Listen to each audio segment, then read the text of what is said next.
Good evening, everybody.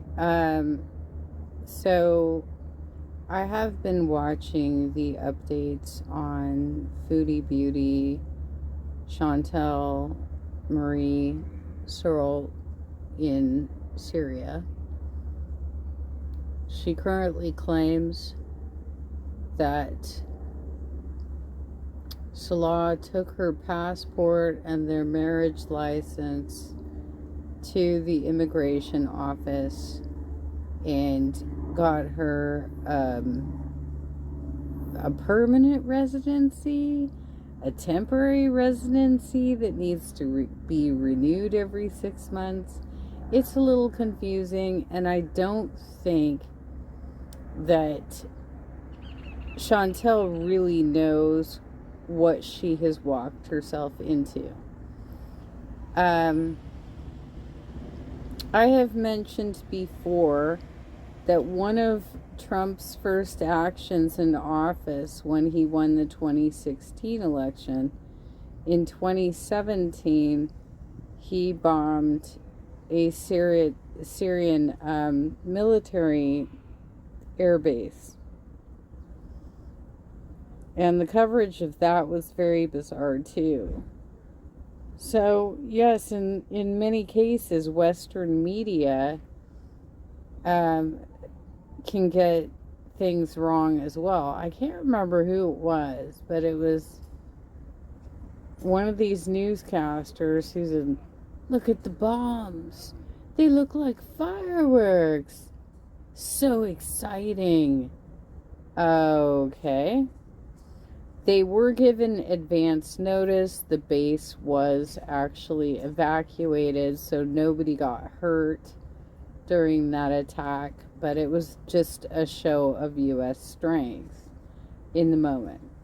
This was going on Bana al-Abed, and I mentioned this in FFG's chat this afternoon, that this was going on during 2018, 2017, 2018. And I don't know what to make of it. I watched it go down, and I also saw the tools of Russia saying something, pushing things about it, saying that it was U.S. propaganda. Caitlin Johnston is one of the names that really comes to the forefront for me on that. I used to do much more political commentary, you guys, and I stepped away from that because I'm sure that some of you know that there is a political operative who has been creating hit pieces against me since 2021. And so I try and stay away from this sort of content. However, Foodie has walked us right into it. So let's just have a moment, a blast from the past here of Bana al-Abed. This is the Wikipedia entry. I'm not going to go over the whole bit of it, but I'll just cover a little bit of it. She was born June 7th, 2009. So at the time, she would have been about 11 years old. She, it says, is a Syrian girl from Aleppo, Syria, who, with assistance from her English-speaking mother, sent messages through Twitter documenting the siege of the city. Most of these tweets, by the way, Foodie did mention that there are certain social media applications that are banned in Syria currently. I don't know, I don't remember if she said Twitter was one of them, but I believe she said TikTok and maybe Instagram. I don't remember exactly what she said. But Twitter was also where the foundation for Arab Spring started as well. So it's been used as a propaganda tool for way over a decade at this point. And it caused a lot of chaos in even U.S. elections. Most of these tweets have documented issues such as airstrikes, destruction, hunger, displacement, the prospect of her and her family's death, her longing for a peaceful childhood, and the Al-Bab district of eastern Aleppo and her general calls for peace. So you can see, here's a picture of her. They did get her to Turkey, her and her mom, as refugees. Yeah, it was 2017 that this happened. Some people were saying it was 2018. Al-Abed's Twitter account, at Al-Abed Bana, had been created on September 24th, 2016. So she did not even meet the criteria to actually have a Twitter account, because I believe, and you can correct me if I'm wrong on this one, you have to be at least 13 years old to have an account in your name. However, I believe that her mother was actually doing all the posting. So her mother was posting on that account, running the account, and representing her daughter's words, right? Twitter has verified Al-Abed's account, indicating that an account of public interest is authentic. The account has nearly 370,000 followers, and is managed by Bana's mother, Fatima. On the 4th of December 2016, during the 17th Aleppo offensive, her account was taken down, but it was back up within 2 days. And the account has been tweeting since. Okay, so just to draw that line in the sand about the verification process, she was verified before Elon Musk turned it into X and made it so that you could buy verifications. So she was verified as a public figure long before his involvement. So I'm just going to go through the criticism of the account. Her account has been subject to criticism from vocal opponents, including the setting up of accounts to publicly criticize the account in question. This was something that that Twitter got questioned about in front of Congress, because it was so easy for people to create additional accounts and change the algorithms and get things trending. And so there were a lot of troll accounts coming after her. The Twitter account drew particular criticism from voices sympathetic to the Syrian government. Okay, that'd be Assad. And its Russian backers, who assailed Bana and her mother as an American propaganda tool to malign the Syrian and Russian governments.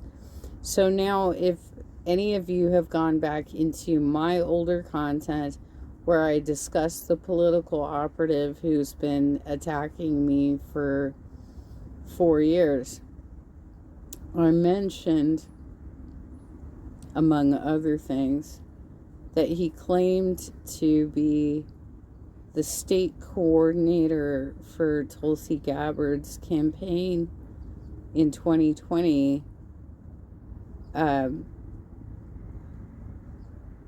for Nebraska. Nebraska is also where he was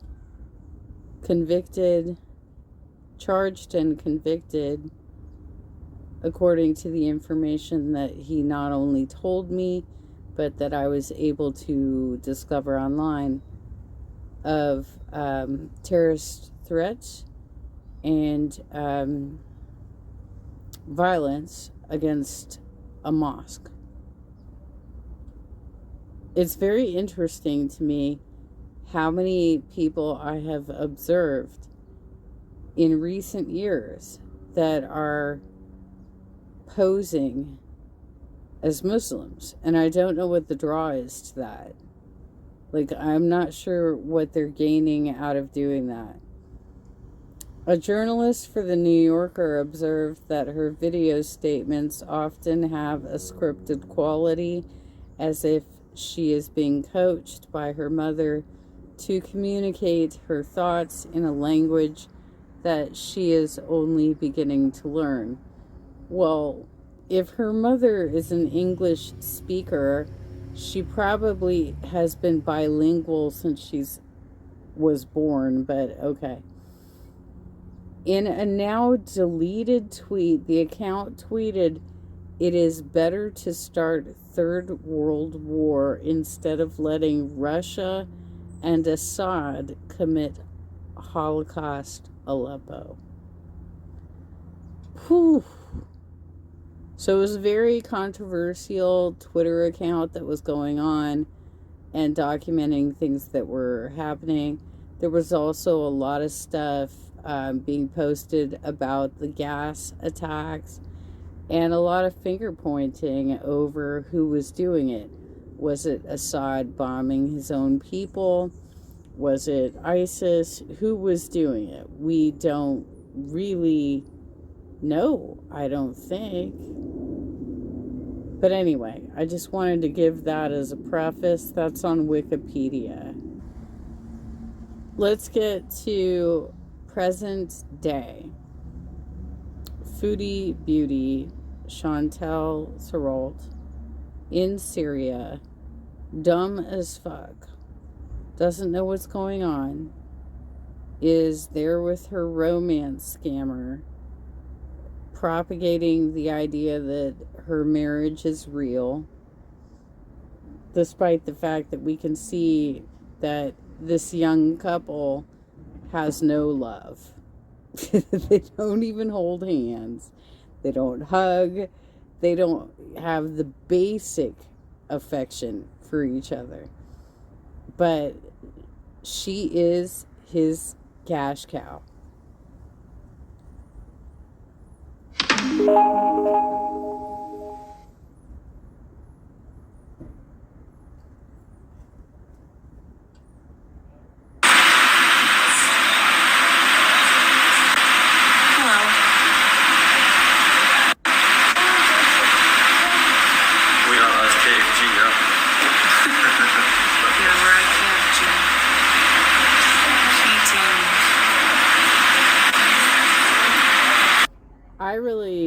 I don't know what she's so happy about.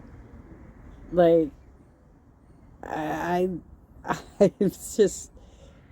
flabbergasted by the fact that she is smiling for the camera and stuffing her face in a war-torn country where 90% of the people are impoverished. And this is the second time that she's gone to this restaurant in Damascus, KFG. It's been empty both times. because nobody can afford it but the rich Canadian.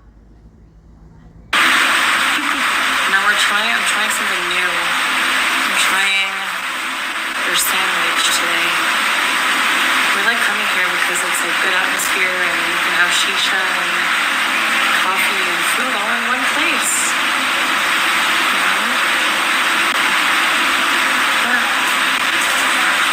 Why does she sound high? All right, hold up. Let's read that caption. Why does she sound high?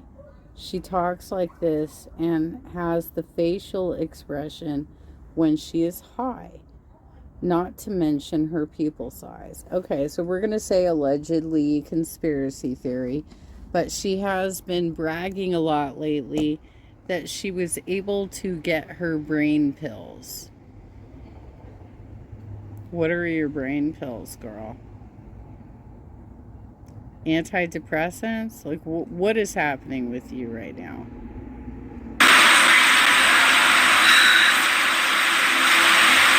They have AC, but I don't think it's on. They have fans. It's not off.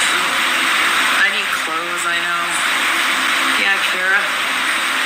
I'm like coming here. Can you tell? So yeah.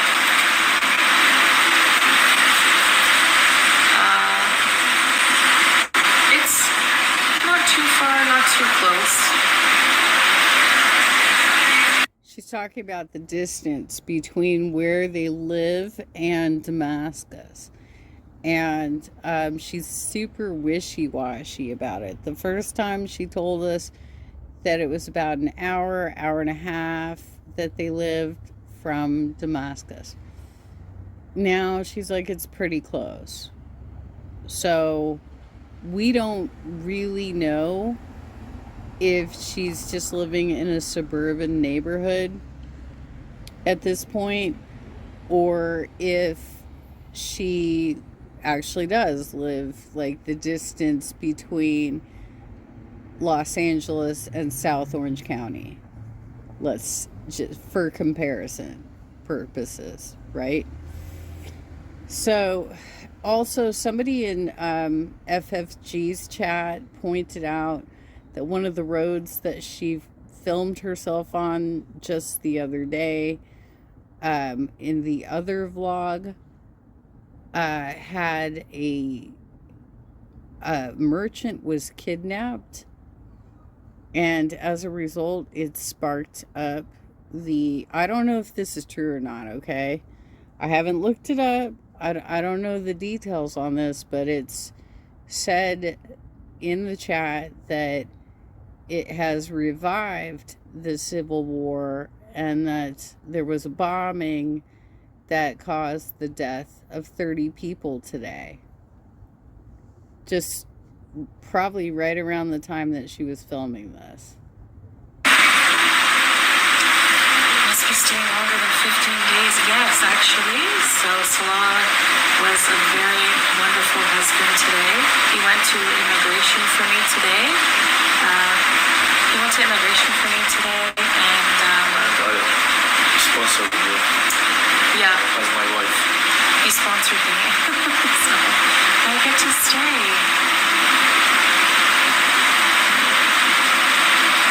Thank you. I'm trying to get the law. I'm a refugee, real stream. Are we celebrating? Yes. You can't hear me? What about now? I think I have gingivitis. Hey Margie, yes we are. As long as you believe that I would never ship a cat off to China. Well, maybe you shouldn't have made that joke, you know? Maybe you should have said just kidding. Because every time you say just kidding, we know that you're not. Right? So maybe you shouldn't. But anyway, there were some people in FFG's chat who were saying that, trying to indicate that maybe Salah and Chantel have been radicalized. I don't believe that to be the case, because First of all, she's trying so hard to not offend the current government, but she also sucks so bad that this is not propaganda content, you guys. It is not passable as propaganda content. My sense of humor, Margie, is not for the faint of heart.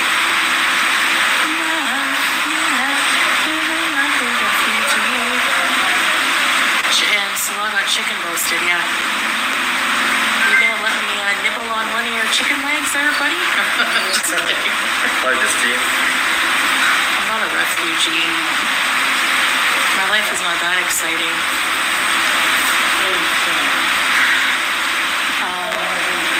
I'm not a refugee. My life is not that exciting. So what? Do you find it like a romantic idea that you have to flee a country and then live in a refugee situation where you're like in a tent and trying to figure out, can I stay in the country that I'm in? Do I need to go somewhere else? What's going on? And by the way, if you try and become a refugee in America, you're going to be put in a detention camp. That's what's been going on here. So, you're going to have your kids separated. Not that she can have kids, but the kids will be separated from you and kept in cages. That is a reality of how we treat immigration currently. People seeking refugee status, political asylum. If you're a female, you could potentially receive a hysterectomy against your will. That is a real thing. I've worked with a lot of political activists, and that is a real thing. Okay? And it is very difficult to actually work with attorneys, immigration attorneys. To get access to them is near impossible. I have not eaten a single thing today. The G stand for whatever you want it to be, Mama, whatever you want it to. I didn't go to the immigration. I didn't have to. Isn't that amazing? Your husband is here, so... Yeah, my husband could do all that for me. Plus, he had to take a taxi because driving in Damascus is insane. But it's the parking also. I It's can't crazy. do it. So he was able to just go for me. So, yeah. So they have to live closer than an hour or an hour and a half away if they took a taxi. Right? Because let's be real. Even if she could afford it, she is still a cheap bitch. So they've got to live closer to Damascus than what she originally told us. So far, what was I going to say? So yeah, he went for me and brought our marriage certificate, brought our marriage certificate from Kuwait and my passport and everything, and he just did it for me. So we'll be here as long as we like, but... In Syria. So she just handed him everything that was vital to her. Her passport, all of the documents that could have been necessary had she been approached by any sort of police or anything like that. She would have not had anything on her person, according to this story. She'll live with me here forever. Forever and ever. No, I don't do forever stuff. Yeah, so Salah, being in an Arabic country, one that he actually has citizenship in, has a lot more rights right now, especially in regards to this marriage. He owns everything. Everything. Her wealth is his wealth. This is scary. And she doesn't understand how scary. And he just said, you'll be here forever and forever and forever. So she can't go back home to visit family? What are you talking about, Slaw? What you talking about, Willis? When it comes to staying in one place, Changing routine, traveling. he said, yes, yeah, I said, because he knows me. He's like, you're not going to want to come with me to that. He's like, there's no AC anywhere in the building. There was no fan. 1,000 people. He was there for like 5 hours.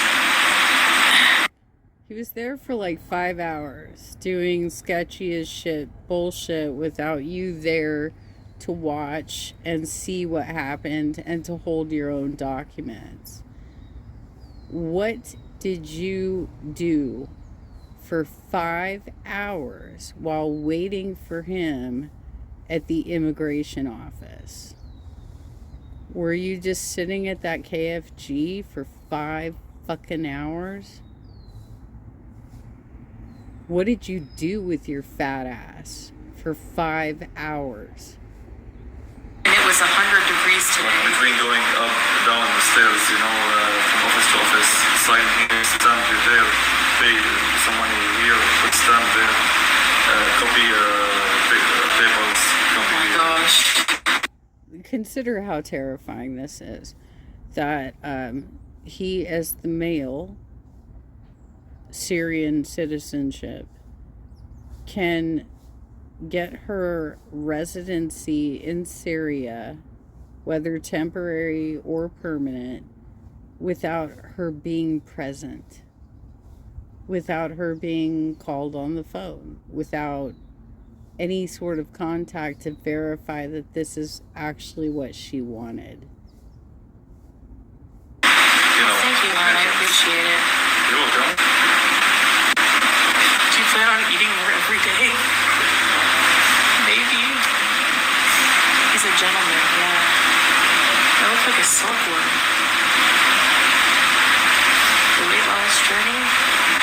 So far, so good. Yeah, I have my passport. I can show you.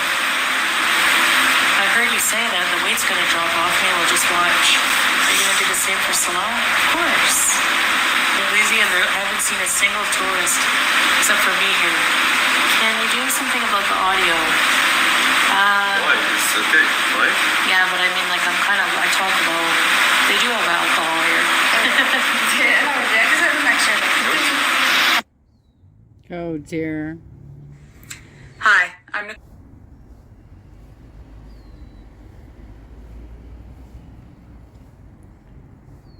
Yeah, she does. She looks intoxicated on this stream.